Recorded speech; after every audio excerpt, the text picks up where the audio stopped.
Hello students, welcome to my channel. This is Roshan sir. मैं 9th class students के लिए already एक lesson के इंपॉर्टेंट एसे 2 के लिए मैं अपलोड कर दिया हूं। अभी 2 लेसन्स के अपलोड करूंगा, दो करके तुरंत ही मैं ख़त्म करने की कोशिश करूंगा। मनीषी माराली इस लेसन में जो भी इंपॉर्टेंट क्वेश्चंस रहेंगे वो मैं आपके लिए अपलोड करूँगा। देखिए, फर्स्ट ये మానసిక ప్రశాంతత కోసం ఏమి చేయాలి, हमारे दिली सुकून के लिए क्या करना चाहिए। మానసిక ప్రశాంతత కోసం మనిషి తనలో పగను చంపుకోవాలి, అసూయను మూర్ఖత్వాన్ని వదిలివేయాలి, ప్రేమతత్వాన్ని పెంచుకోవాలి, మంచి ఆలోచనలు చేస్తూ మంచి పనులు చేయాలి, ఇతరుల పట్ల ప్రేమ భావన పెంపొందించుకోవాలి, అప్పుడు మానసిక ప్రశాంతత లభిస్తుంది। సమాజం ఎలా ఉండాలనుకుంటున్నారు, సొసైటీ कैसे रहना चाहते हैं, సమాజం స్ఫూర్తివంతంగా ఉండాలనుకుంటున్నారు ఉండాలనుకుంటున్నాను। సమాజంలో గొడవలు ఉండకూడదు, మనుషులందరూ సమానమే అనే సమానత్వ భావం ఉండాలి, ఒకరికొకరు సహకరించుకోవాలి, సమాజంలో సోదరభావం పెంపొందాలి, సమాజం ఐకమత్యంగా ఉండాలి అనుకుంటున్నాను, మానవత నైతిక విలువలతో కూడిన సమాజం ఉండాలనుకుంటున్నాను। ये भी एक इंपॉर्टेंट है। మంచి వారి లక్షణాలు తెలపండి, अच्छे लोगों के आदतें कैसे रहते हैं। మంచి వారికి అహంకారం ఉండదు, మనుషులందరూ సమానమే అని భావిస్తారు, ఇతరుల మనసులో సంతోషం కలిగి మాట్లాడుతారు, కష్టాలలో ఉన్నవారిని సహాయపడతారు, పేదవారికి ఆదరిస్తారు, తల్లిదండ్రుల గురువులను పెద్దలను గౌరవిస్తారు, మంచి మాటలు మాట్లాడతారు, మంచి పనులు చేస్తారు। उसके बाद ये भी एक इंपॉर्टेंट है, మనిషి మారాలి गेय सारांशम। इसका सारांश लिखना है पूरा, మనిషి మారాలి ले या ये लेसन, ये 2 क्वेश्चंस का मतलब भी सेम है। మనిషి మారాలి పాఠం ద్వారా కవిస్తున్న సందేశం ये दोनों में कोई एक आप लिख सकते हैं। तो ये देखिए, మనిషి మారాలి, మనిషి మనసు మంచిగా మారాలి, మనిషి తనలోని పగను చంపుకొని మంచి మనిషిగా మారాలి, మనిషి తనలోని అహంకారాన్ని చంపుకొని ప్రేమతత్వాన్ని పెంచుకొని మంచి మనిషిగా మారాలి, మనిషి తనలోని అసూయను వదులుకోవాలి, అసూయ అనేది మంచిది కాదని తెలుసుకోవాలి, గొప్ప గొప్ప ఆలోచనలు చేస్తూ మనిషి శక్తివంతుడై ఎదగాలి, చెడు మాటలు మాట్లాడకుండా మంచి పనులు చేస్తూ తెలివైన మాటలతో మంచి పాఠములు వేసుకోవాలి, మనిషి తన మూర్ఖత్వాన్ని వదిలి జీవితాన్ని ఉన్నంతగా తీర్చిదిద్దుకోవాలి, మంచి పనులు చేస్తూ బంగారు భవిష్యత్తు నిర్మించుకోవాలి, మనిషి తాను చేసిన పాపపు పనులు ద్వారా కలిగే వివిధ బాధలను పోగొట్టుకోవాలంటే ఇతరుల పట్ల ప్రేమ భావనను పెంపొందించుకోవాలి, మనిషి తనలోని మంచితనంలో అందరి సంతోషాన్ని నింపాలి।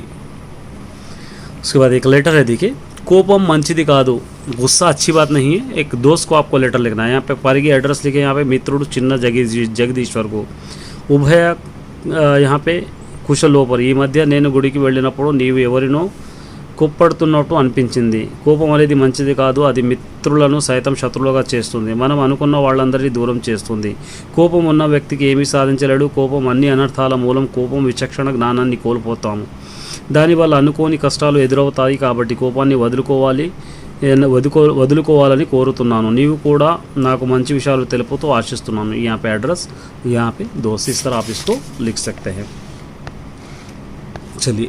चलिए इस लेसन के इंपॉर्टेंट ऐकमत्यम, इस लेसन के कौन से इंपॉर्टेंट है मैं अपलोड कर देता हूँ, ये याद कर लीजिए अच्छी तरह जाइए ताकि आपका एग्जाम अच्छी तरह आप लिखे। फर्स्ट, అడవిలో కనిపించిన నూకలను ఎందుకు ఆశపడకూడదని చిత్రగిరి గారు అన్నాడు। जंगल में दिखने वाले कंकियाँ जो रहते हैं चावल के दाने, उसको लालच में नहीं आना बोलकर చిత్రగిరివుడు क्यों कहा। देखो, అడవిలో మనుషులు నివాసం ఉండరు, నూకలు అనేవి మనుషులు తినే ప్రత్యేక ఆహారం, అలాంటి నూకలు ఈ కాకులు దూరని అడవిలో నేలపై ఒకే చోట పడి ఉన్నాయి అంటే అది ఎవరో కావాలని పన్నిన పన్నాగం, అలాంటి నూకలను ఆశపడి వెళితే వేటగాడు పన్నిన ఉచ్చులో చిక్కుకొని ప్రాణాల మీదకు వస్తుంది, పావురాలు వేటగాడిని ఆహారం అయిపోతాయి, అందుకే అడవిలో కనిపించని నూకలను ఆశపడకూడదని చిత్రగిరివుడు అన్నారు। ठीक है, ये एक इम्पॉर्टेंट है। उसके बाद नेक्स्ट ये एक इम्पॉर्टेंट है, చిత్రగిరివుడు हिरण्यकुడు అనే మిత్రుడు లేకుంటే ఏం జరిగేది। చిత్రగిరివుడు को हिरण्यकुడు बोलने वाला दोस्त अगर नहीं रहा तो क्या होता था। చిత్రగిరివుడికి हिरण्यकुడు అనే మిత్రుడు సాయం చేయడం వల్ల పావురాలన్నీ విడుదల కలిగాయి। ఒకవేళ చిత్రగిరివుని హిరణ్యకుడు మిత్రుడు లేకుంటే పావురాలు విముక్తి పొందగలిగేవి కావు।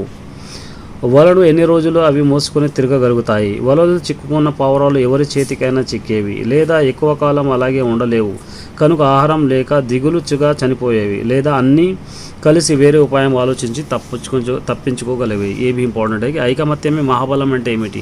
యూనిటీ ఈజ్ స్ట్రెంగ్త్, इसका मतलब क्या है।